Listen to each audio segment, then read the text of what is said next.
Na Biblia inatukanya tena jambo la pili, tusikule chakula ya bure. Don't eat food offered free of charge. Now most of the food that comes from the altar of idols is given freely. Na wanawake wanaonywa kwenye Proverbs 31 ya kwamba mwanamke ambaye Biblia inamuita mwanamke mwema, a noble woman, does not eat food which she has not labored for. She doesn't eat idle food. Kwa hiyo nikusema, ukizoea kukula chakula ambaye you did not contribute, it defiles you.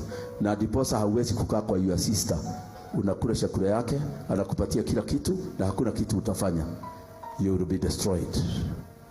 Ndio unaona kama mtu akikula chakula ya bure, unaona anataka kuosha vyombo, at least alipe hiyo chakula. Sikia dhamiri imetulia. Na kuna watu wanafanyanga hivyo, wanakuambia wewe kuja kukaa kwangu, don't worry, food mimi kwangu si problem. Kumbe hiyo chakula unatakana ukufe ukule, alafu wakusacrifice kwa accident. Baada ya kukula hiyo chakula ya bure, dhamiri yako iwe interfered with, then sasa ukienda kwa barabara, unfortunately she died. Kumbe hiyo sio accident ya kawaida, ni accident ya sacrifice. Kama uko hapa unakula chakula ya bure, Mungu akupatie kazi ya kufanya katika jina la Yesu. Biblia inasema ndio mwanaume asiingiliwe na nguvu ya giza, akule chakula ambaye ametoa jasho. Unaona hata mimi nimebeba hadi kajivu hapa. Hii kitambaa si ya decoration hapa. Nimebeba ya hivi kutoa jasho.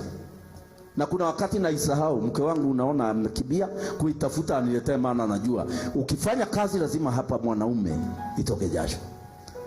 Na mimi nikitoa jasho hivyo, chochote kinatoka kwa nyumba ya Mungu nikikula, dhamiri yangu ni safi. Chakula ya bure ni hatari. Nataka niwaulize hivi, kila mhubiri ambaye amedanganya washirika, akawaambia watoe pesa ambazo hafai kuwaitisha, akawafanya trick, anahubiri miaka mingapi kabla hajakufa? Mtu hakai.